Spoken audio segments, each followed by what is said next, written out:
All right, so if you remember, we talked about basically the two ways you make bone, the types of bones, and the types of bone tissue. And so what we had left to talk about was bone remodeling, fracture repair, and aging a little bit.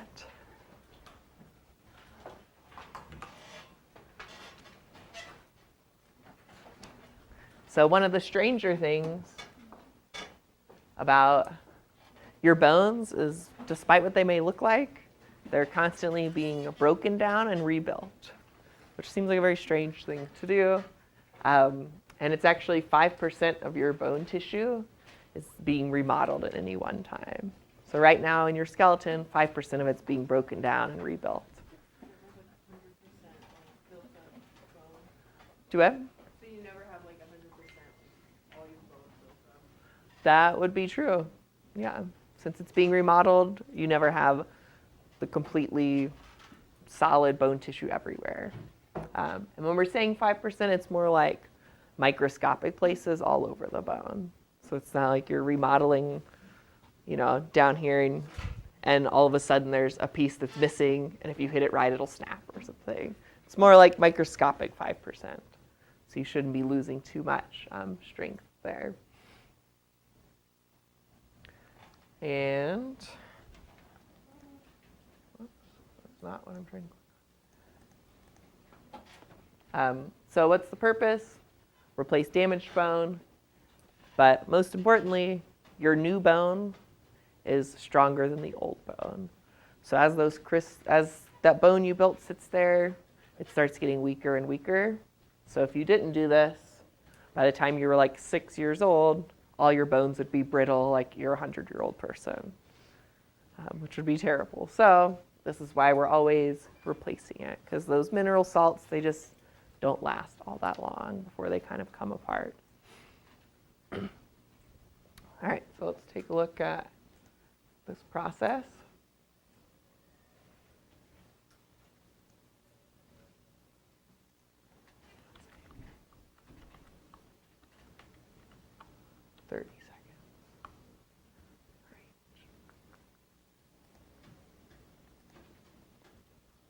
We're zooming in.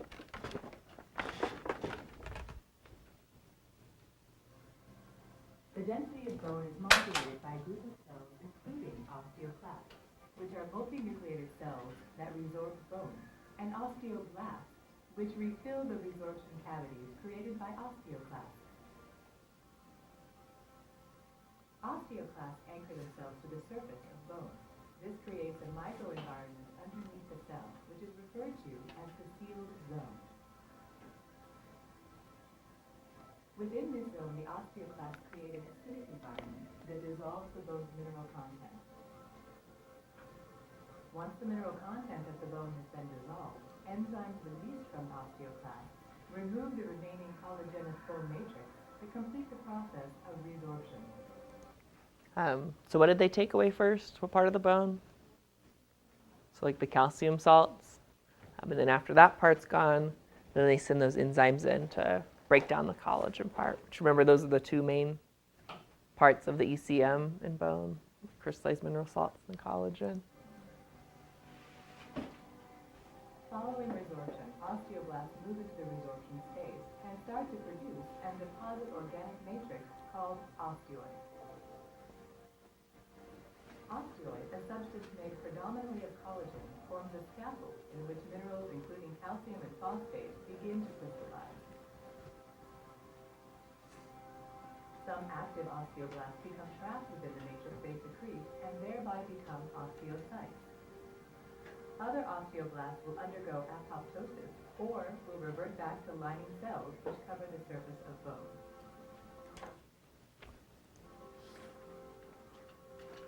This cycle of bone resorption and formation is referred to as remodeling. There is also a process where bone formation by osteoblasts. All right, I think that's enough. We don't want to get into anything too confusing. So one thing I noticed on there that maybe we didn't talk about last time is those osteoblasts. Did they secrete? What did they secrete? What molecule? So they secreted collagen. Did they secrete the mineral salts too? They didn't. So it's probably not all that important, but they secrete the collagen, and the collagen basically has binding sites or certain shapes that attract the mineral salts, cause them to crystallize. Kind of like, did y'all ever make that sugar candy, rock candy stuff back in like 2nd grade or something? So kind of like that. You put your like string in there, the string will be the collagen, and it provides a place for those crystals to grow. So If the osteoclast dissolves all that, where do the new salts come from? So it kind of dissolves them and puts them back into the solution, like the water that's around. It doesn't bring them into the osteoclasts don't bring the minerals into the cell. They just They may some, but then they'd release them back. That's a good question. So yeah, part of what you have in your serum of your blood floating around is calcium and phosphorus. And if it finds that collagen, it just kind of grabs onto it and crystallizes. All right, so one really interesting thing that I actually didn't know about before I was teaching this class is that the more stress you put on the bones, the stronger they become. So kind of like what doesn't kill the bone makes it stronger. And so one of the ways you can do this is exercise, especially like weight training exercise. So something you learn in kinesiology, take it, is if you're lifting weights that are about 50% of your max. So if like the most you can do is lift 50 pounds over your head, if you lift 25 pounds over your head a whole bunch of times, that's actually causing the bones to grow back stronger, which is pretty cool. So it's not just your muscles getting stronger, but your bones getting stronger as well. Walking, running, all those things help sort of the lower limb bones get stronger too. And that's because those osteocytes can tell that that bone's being tugged on, and they'll actually cause more collagen and mineral salts to be deposited in that bone. So it becomes denser. The denser it is, the stronger it is. All right, so based on that, why do you think doctors tell older people to do more exercise, like walking, jogging, moderate weights?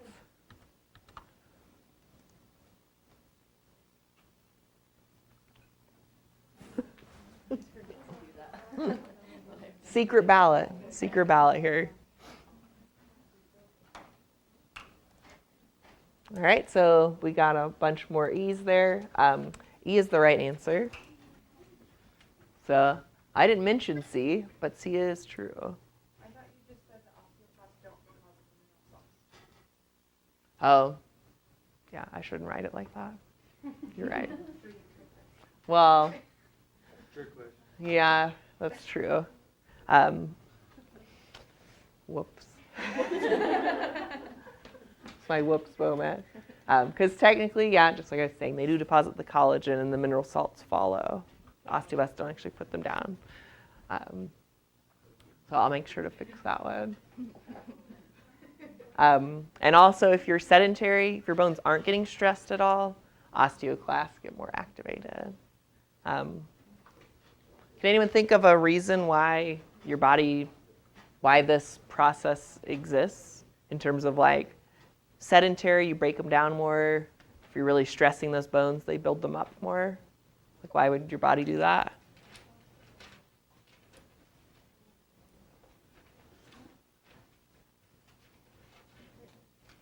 Any ideas? What was the question? You can't point other people out. I just wonder why our body does this. Like, why not just make your bones super strong to start with? They might be too heavy. And also it takes, a lot of energy and nutrients to build those bones. So if you're not using it, the body's like, all right, we don't need to worry about using our energy to do this.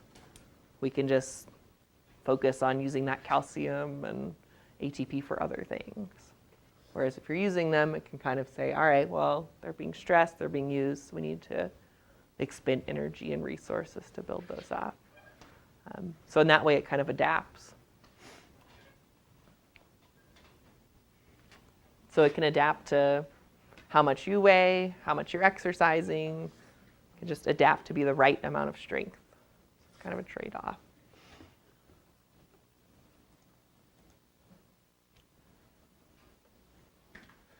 All right, so fracture. How many people have broken things in here? So about 30% or so. So the repair process, because obviously our bones are pretty good at repairing themselves. For most breakages, all you have to do is stabilize it, keep the ends of the bones where they should, and then this process will take care of the rest of it. Unless it's a really severe compound fracture and then more intense surgery or something. And even getting screws put in, all that is screws holding the bone where it should go. It's not like you're stitching the bone back together or something. The bone can do it itself. So there's 4 steps. We've got reactive, which is the inflammatory phase, reparative, which kind of doesn't turn into bone right away. It's a fibrocartilage. And then there's a bone remodeling phase. We'll see that on here. So if you remember, your bones do have lots of blood vessels in them to supply that marrow and supply the cells of the bone. So if you do break your bone, there is blood that's going to come out. So you get a hematoma, you get a clot. And then the first step to repair it is to make a fibrocartilage callus, or it's really just a scab, but inside your body on the bone. Then you replace the cartilage with bone, and then you remodel it a little bit with those osteoclasts to get it right back to how it was before. So kind of like how when we built the bone, we put trabecula in it, and then we broke them down. It's kind of the same thing that's happening if you're repairing it. So trabecula area, and then break them down so you get back to how the bone used to be. How long did you all have a cast on for? Any of those bone breaking people out there? 4 months. 4 months? Oh. 6 weeks. So it doesn't take all that long for it to get all the way to this point. And certainly a fracture is less severe, so it can heal faster. So really, you're probably keeping your cast on at least until this process is done. Probably doesn't have to be on there until it's already completely remodeled, because now it's bone again, should be strong enough. Anybody break ribs? Anybody break a rib out there? No? That one's the worst because they can't stabilize it. Because if they stabilize it, then you can't breathe and you get pneumonia. So you just get to just walk around. Every time you cough, breathe. I've had friends with broken ribs, and they said it was just the worst thing. If you laugh, it's like the most painful thing in the world. If you turn, Any basic movement. Yeah, that's what I don't want to break. Right. I'd rather break fingers, legs. That all sounds better than ribs to me. Or nothing. Or I could break nothing. That'd be better. Nothing. Yeah. So as you age, your bones become less strong. I'm sure everybody knows that. Much higher risk of fractures after you get into your 50s, 60s, 70s, 80s. And basically what's happening is the osteoblasts are depositing less collagen. If there's less collagen, there's going to be less calcium salts. And especially in women, once that estrogen goes down after menopause, they tend to get, because estrogen promotes osteoblasts depositing collagen. So when you run out of estrogen, now the bones are going to be remodeled but not as strong as before. So kind of the osteoclasts are more active than the osteoblasts. So that's what osteoporosis is.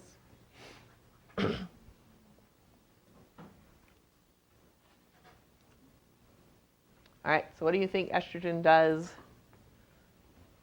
to cells in the bone tissue?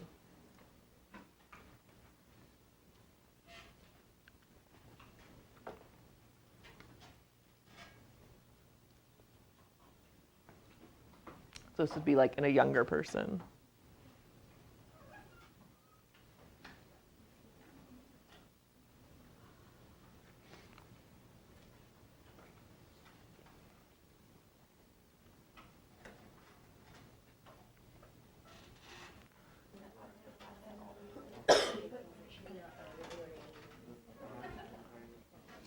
All right, so what do y'all think?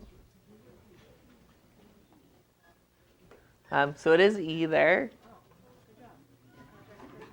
So estrogen makes osteoblasts more active and osteoclasts less active. So it'll be B and C. So it promotes a stronger bone, basically. So when you lose estrogen, it becomes opposite. Your osteoclasts become more active than the osteoblasts. You start losing bone mass there.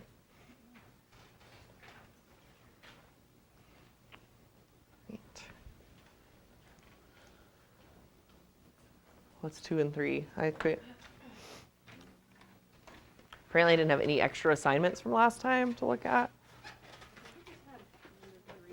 Oh yeah, the fracture repair. All right, good. So go ahead and just try that one with your group, and then we'll go over the answers there. Yeah. The answer is DECAB. Just write that down and look them up. So DECAB, if you want to look back at it. DECAB. DeCab.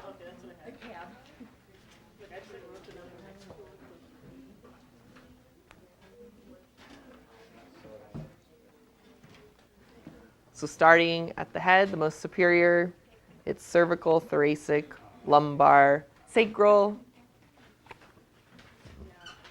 So those are curves and regions. And then there's the coxial region is the 5th region on the bottom. So 4 curves, 5 regions.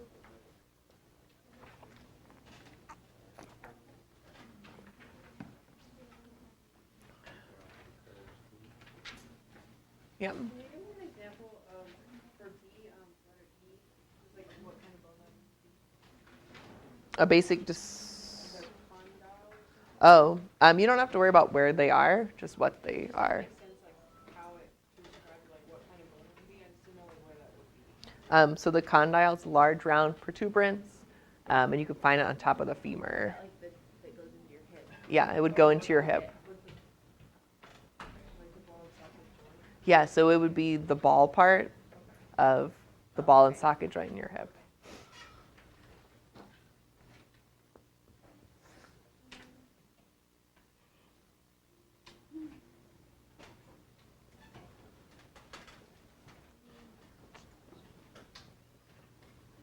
Any others? Do you have the quick description of all the features and focus? For all those? Sure, so a fissure is a narrow slit. A foramen is just an opening. So like a bigger opening than the fissure and not like a slit, but maybe a little rounder perhaps.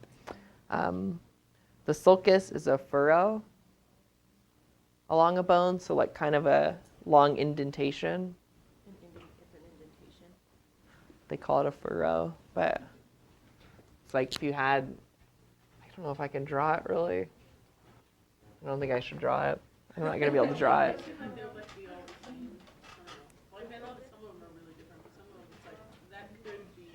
Yeah, so that's why I just picked out like 7 of them instead of listing all of them.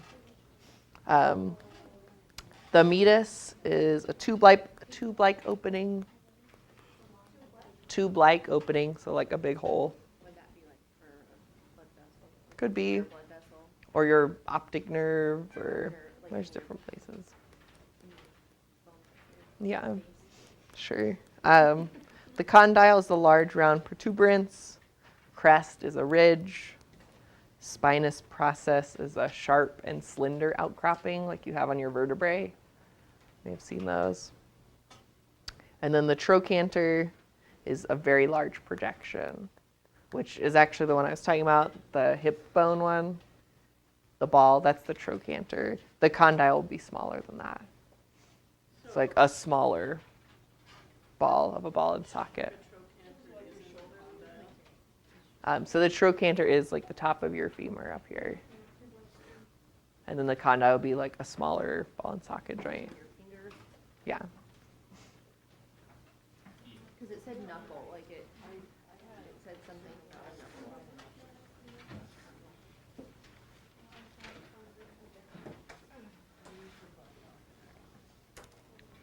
a knuckle. Anything else out there?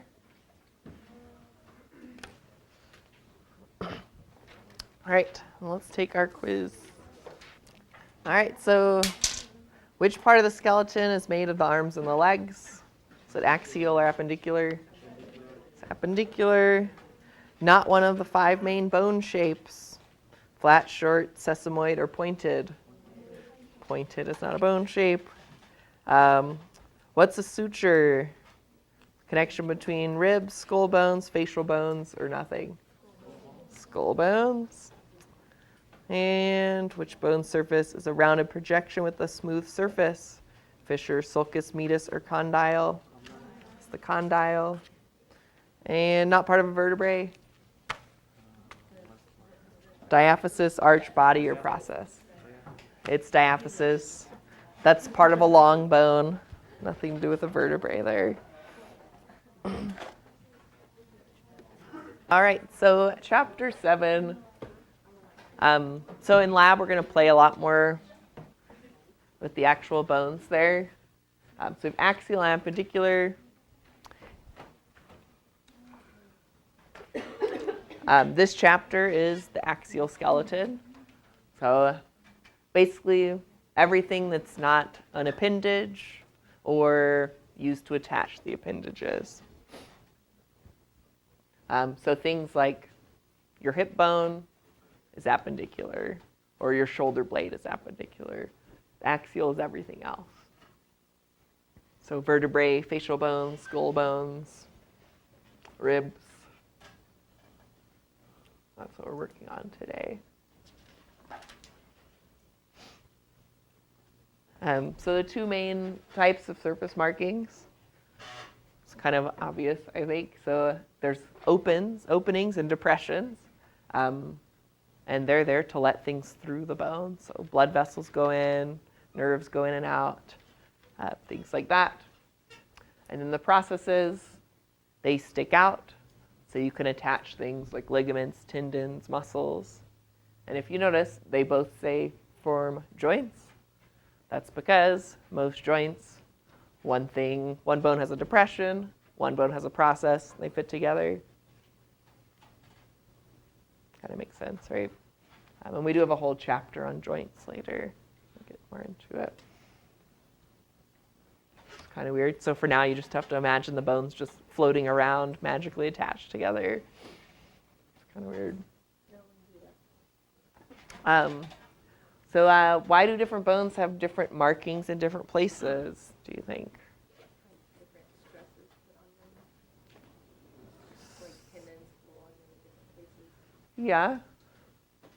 It's probably more detailed than before. So it's basically because the different parts of the bone need to do different things, like the function's different, which is kind of what you're saying. So like the ends of the bone, maybe they need processes to attach the ligaments. The middle of the bone needs some openings for the nerves and the blood vessels to go in. So it's all about their function. All right, and we're going to go pretty quickly through these because I want y'all to get to your bone naming game that's sitting on your table out there. All right, so your skull has 22 bones, plus 3 ear bones, so that's 25 bones. And we could take a quick look at them here. This is a really cool link because you could use, and you could basically review all the bones, okay, and quiz yourself with them. So we'll go to the skull. We do the cranial bones. And so what's neat about this is it doesn't label it right away, and you can just kind of say, well, I think that's the parietal bone. And then you can find out, no, I was wrong. That's actually a occipital bone. So you can use this to quiz yourself on the bones really well. So we've got our frontal bone in the front, parietal bone in the back. The zygomatic bone is right here. So basically behind your eyeballs there. The sphenoid bone, I have a better picture of it in the PowerPoint in a second. It kind of forms the top of the roof of your mouth, and it goes up all the way to kind of below your eye. And I have a better picture of that one. Temporal bone, that's where your temple is. Ethmoid bone, lacrimal bone. So you've got quite a few sort of sinus bones behind. The nasal bone. Maxilla, which is the top of your jaw there. Occipital in the back, and the mandible down on the bottom. And then your hyoid bone. It's the only bone in your body that's not attached to any other bones. If you notice, it's just kind of hanging out there. That's what your tongue's attached to. It's just held in place by just being there. It's kind of interesting.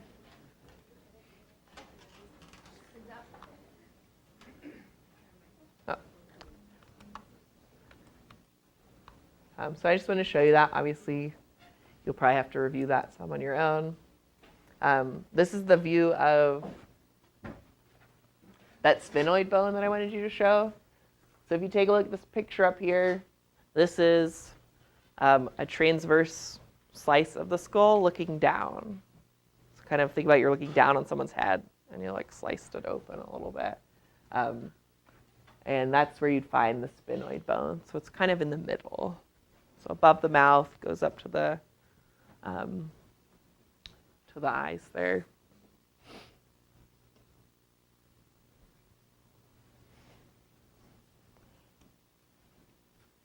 All right, so something interesting about the skull bones that everyone probably knows about.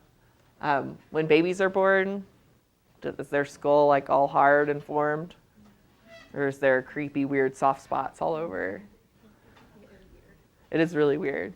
And basically what those are for is it's got a few functions. First, it lets the skull be able to deform during birth, so it can fit through easier. And it lets the skull bones grow really fast, because that's one of the fastest things growing in an infant is their actual skull bones, because their brain has to expand so fast. So it gives them a space to expand. If you were just born with bone everywhere and no space, it'd be a lot harder for it to grow. So those are called fontanelles. So you might know what the last one to close is. Right, so that top one's there till 6 months to a year, depending. And of course, that's the one they could feel to see if the kid's infected. If they've got some infection, it'll swell. Kind of one things they're always checking. There is a disorder that can happen where one of the fontanelles starts closing up too early before the head's expanded. And so they'll check on it. And if that happens, they have to go in and do a tiny little surgery to break the connection so the bones can keep growing. It'd be like one of the bones was in the wrong spot, and then the brain would eventually get kind of squished, which would be bad. They thought that was going to happen to my son-in-law. Wait, son-in-law? My wife's sister's kid. So my son-in-law? I don't know. But it turns out he just has a weird shaped head.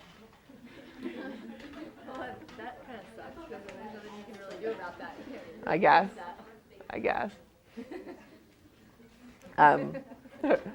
So it is the anterior fontanelle up there. That's the last one to close.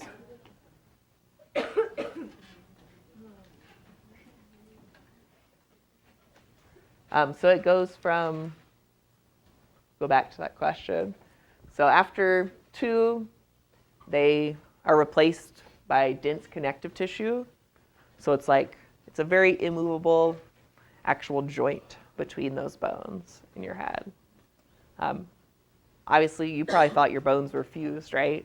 By the time you're like 5 or something, but there's actually still a little bit of give in it. So kids and really adults up to 30 are a lot more resistant to like a skull fracture than someone who's older, because it's still that dense connective tissue, so it can kind of absorb some shock without the bone actually snapping. But after you're 30, those sutures become bone. So it just comes bone to bone. So it's almost like you have just one skull bone all around. Because now it's just bone on bone instead of bone, connective tissue, bone. It's kind of cool.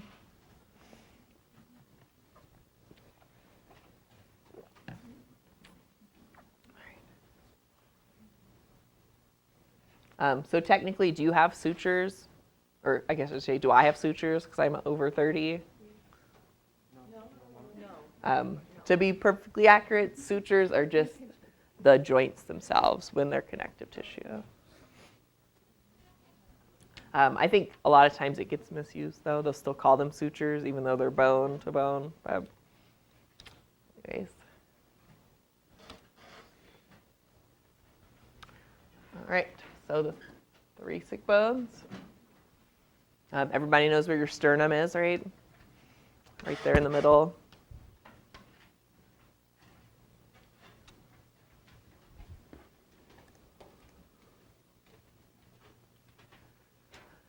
So your sternum, that's where your ribs come around and attach. So you can see that right there.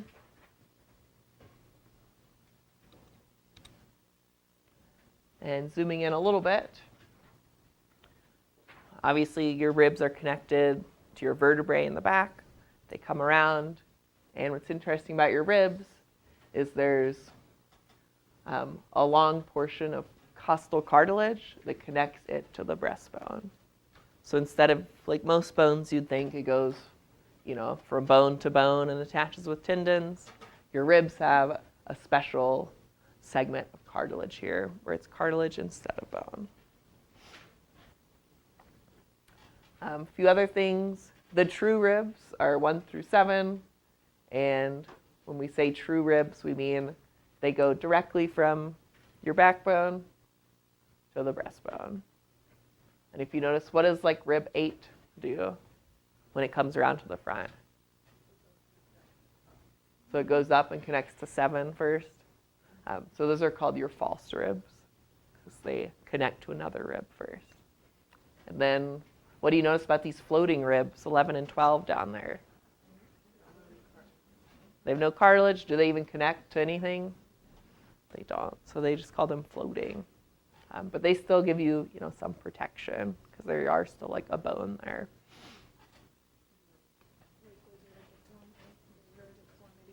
Do it? I feel like those are a deformity, like they're just an accident waiting to happen. Yeah. Nothing to hold them to. What would cause you to have extra cartilage under your skin? Because they've always said I have a lot of extra cartilage and pops in and out. When does it pop? What are you doing when it pops? Nothing. Like anything? I push it right now and it pops in and out. Huh. I have, extra cartilage in my sternum somewhere, or up here too, because it I don't know. That's crazy. It's weird. It's it hurts really bad, but it'll take my breath away. It hurts. Huh. Well, those cells that made that cartilage, those chondrocytes, You probably have some mutation that makes them more active. Isn't spurs usually made of bone, though? Bone spurs? That's interesting. I don't know, maybe you'd be extra protected from things. Maybe it's a good mutation. Like someone will hug me and they'll be like, oh, I felt it. No hugs. Leave me alone, I have extra cartilage. Don't hug me. I'm going to use that one. All right, so there's just your repeat. 12 pairs of ribs.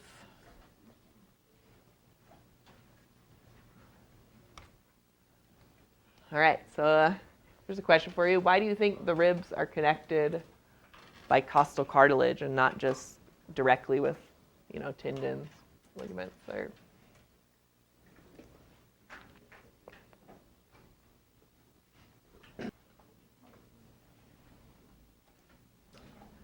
All right, so I'll have you talk to your group, and I'll tell you that E is not the answer.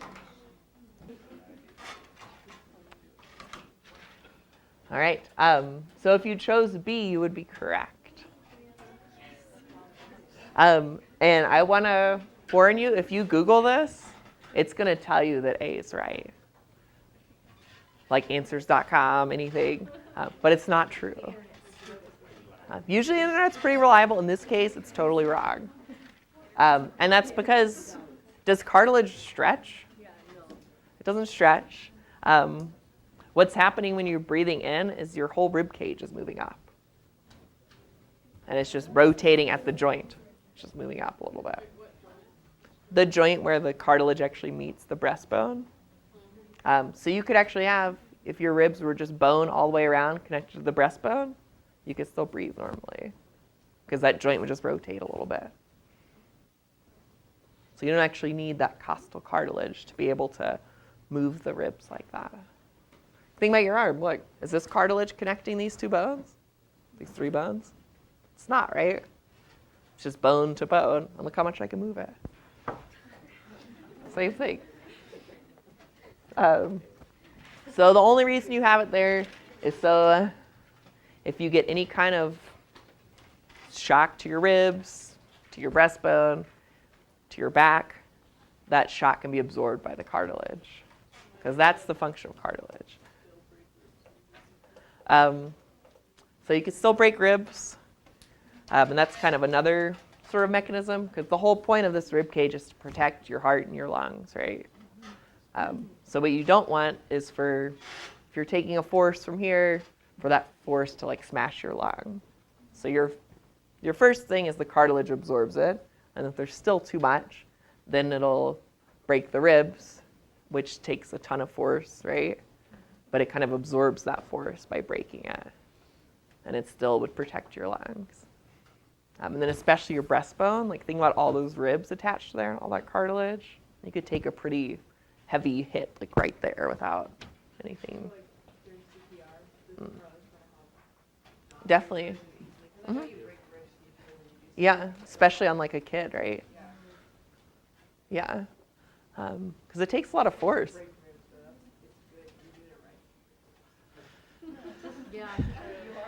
Yeah. I have heard that. It's just crazy. How much force do you think you're putting in? How many? So, I mean, it's like your whole body, right? When you're doing it. So I mean, yeah, a couple 100 pounds. Really? Have you tried it on? Does it hurt? Does it break your ribs though too, the machine? Yeah. Huh. It's like from 1 through 10. Turn it up to 10. You don't need CPR. Because then you need some of it. Yeah, then you'd need it. All right.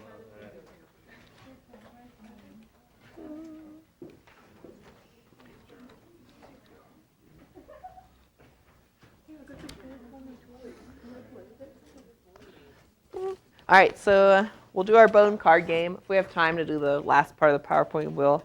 Otherwise, we'll do it next time because Chapter 8's really short. So this card game, if you saw, you've got a stack of bones on your table somewhere, hopefully. Don't look at them.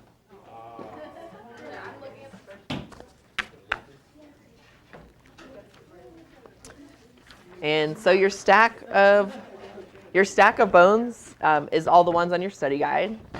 So the ones you'll have to identify on your test, like where they are. And the way this is going to work, here I'll pretend I'm picking one up. So you're going to go through that whole stack 3 times, hopefully, at least twice. The first time through, you're going to take turns. One person picks it up, and they're going to describe it for you. And everybody else at your table is trying to guess what bone you're talking about. So you can like bone charade. Round 1, you cannot point to it. Wait, what did I write down? Yeah. I don't know. What do you think's easier? Pointing to it? Okay, so round 1 is words. Round 2 is pointing to it. Round 3 is drawing it on the table. And I have your instructions. You can play in teams of 2 if you want to be like competitive about it. You can make up whatever rules you want for it, but it's 1 person at a time. We gotta see your little thing, don't we? What? See your study guide. So we gotta know. All right, so you are going to have a lab quiz due on Sunday night. I'm going to post it tonight or tomorrow. So don't forget, I think only 18 people took their lab quiz last time. Also, your other homework is to compliment someone on one of their facial bones or skull bones. We have a gorgeous automatic bone. You have a nice